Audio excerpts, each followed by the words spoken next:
Now, at the peak of the Msambweni by-election, Edwin Sifuna, who is the ODM Secretary General, responded ruthlessly to Aisha Jumwa.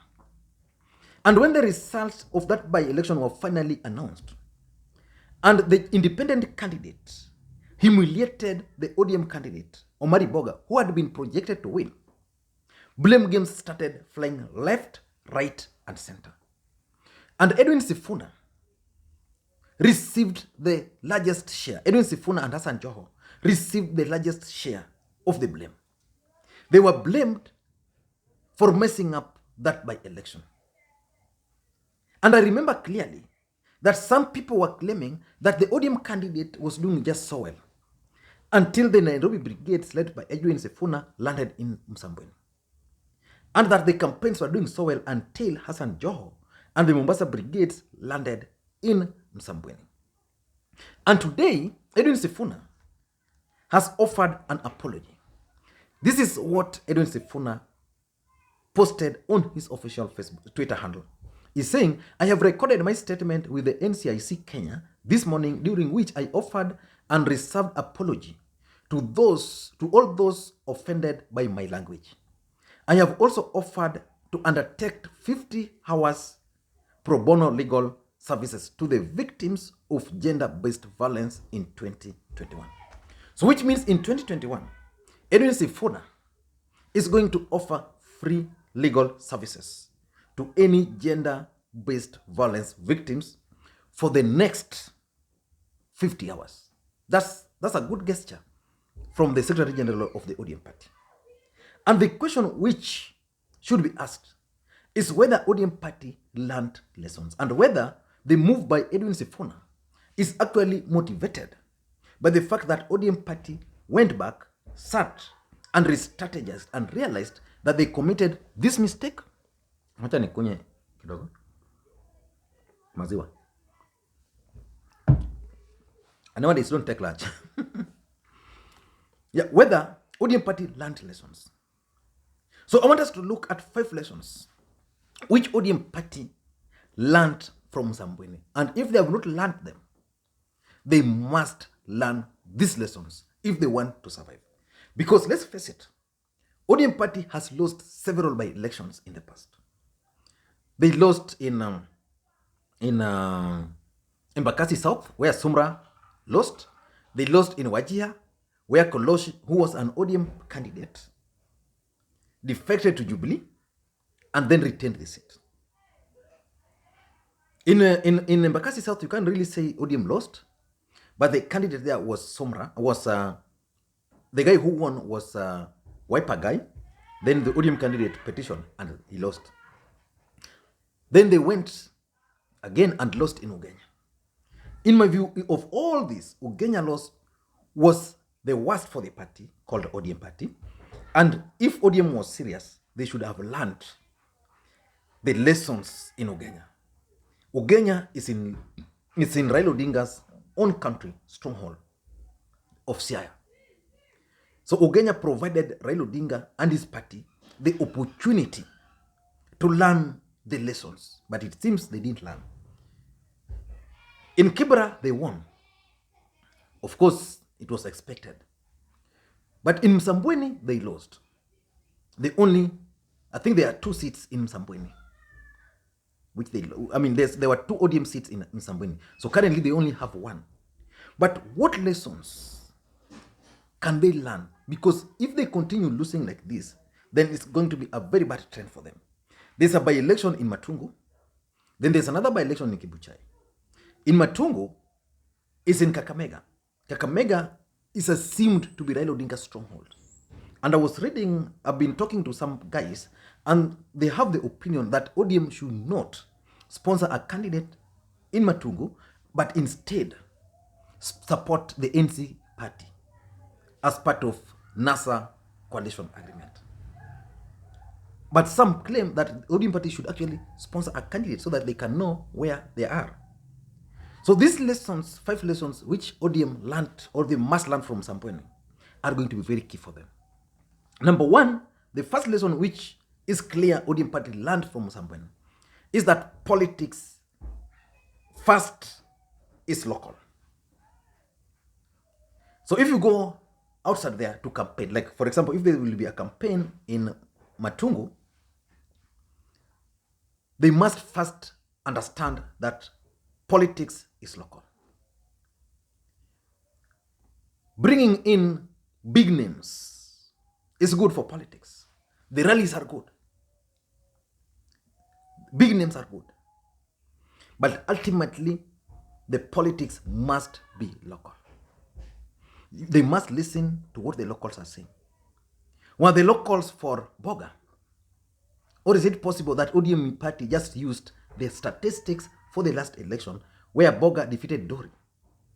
And probably Feisal Bader was more popular than Dori. So politics is local. You can't bring Joho, who will come address the rally, will go. You can bring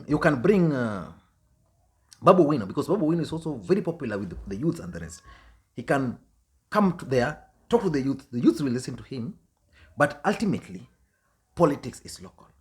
You must approach politics from a local perspective, so that when you are addressing issues, you don't go address the issues of Nairobi County, how Sonko was removed, while in Matungu. It doesn't help those people. It doesn't help the people of Kwale to tell them about the people of Msambweni to tell them about BBI. Well, akitoka hapo anaenda kulala. So that's the first thing. Moving forward, ODM Party must realize that politics is local. They must listen to the local people. Local issues there must be local. Previously, Raila used to get these things right. Before going somewhere or to the ground, Raila Odinga would be told the issues in the area. So when he stands to speak, he will speak to those issues. But nowadays, when Raila Odinga speaks, he doesn't speak to local issues.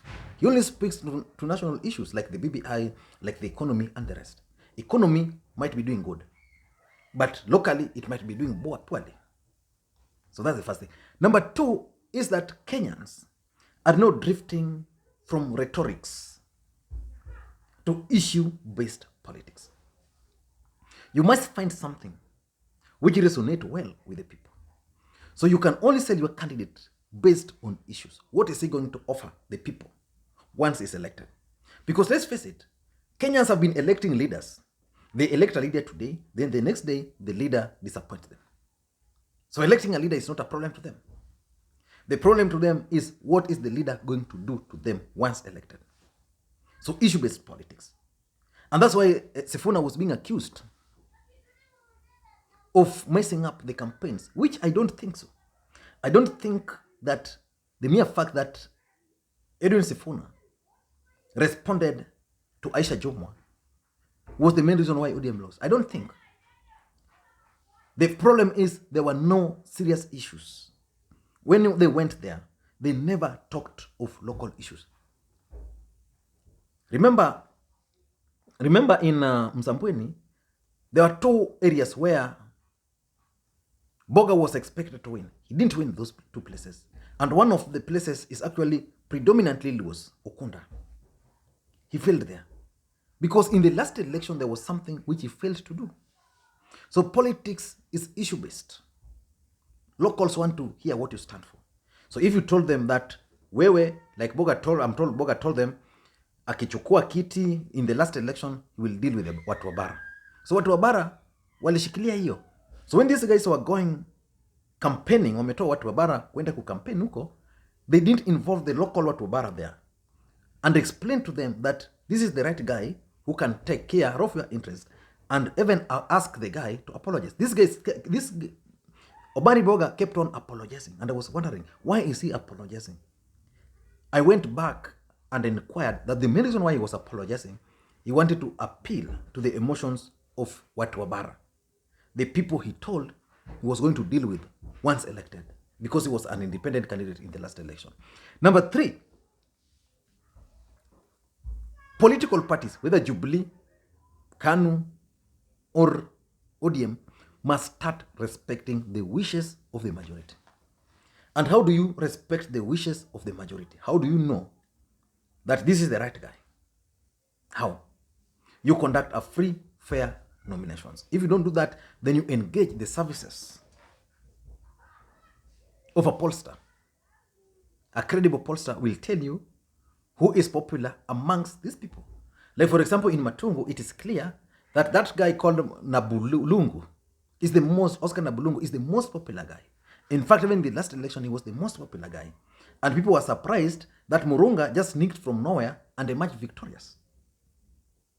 So once you respect the wishes, like ANC has now offered him the certificate.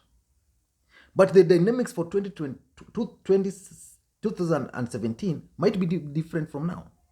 So that's why sometimes it's just good to engage the services of a pollster or subject people to nominations so that the right guy, the most popular guy in that party wins. Then you can now sponsor him. The first lesson is that rallies no longer work in this country. You can pull crowd, but when people resolve, there's nothing you can do. In Msambweni on the campaign day, ODM walikuwa najifanya. They were commanding. Their presence was actually commanding. In line, people were just there looking at them. Wakienda huko, Boga, wanarudi. Wakienda huko, Feisal, wanarudi. Okay, Boga, moja. Tatu tena, Feisal. So crowds don't vote. Crowds don't matter. So if I were to be offered just an opportunity to advise the ODM party in Matungu, for example, I'll talk to them, sit them down, tell them, the governor, you are the governor for this county. What you do, provide resources, provide your structure, the ward administrators and the rest. Let these guys give us honest opinion on the needs of the people. Then focus more on one-on-one campaigns. Biden did this. Biden did attend most big rallies. He just went, organized small meetings, talked to people, appealed to them, and naenda hivyo. So big rallies no longer work. ODM is used to big rallies. But Kenyans are now tired with rallies. In fact, the only people who are now turning out for rallies are Tangatanga supporters. Number 5, in my view, ODM must stick to the tried and tested party machinery. In Ugenya, party machinery was ignored. The result was clear. In Embakasi South, the party machinery was ignored.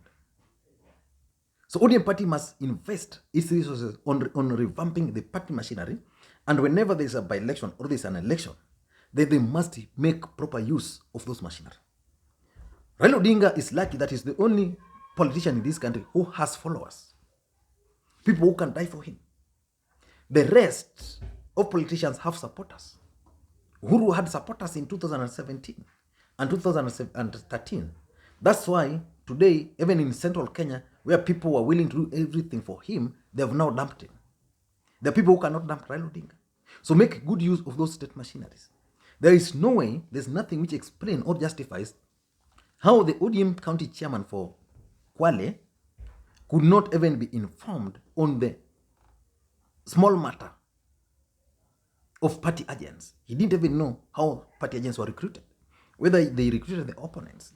And lastly is the overconfidence. Overconfidence no longer works in this country. It's that simple. Thank you guys, and please may you have a good day. Bye-bye.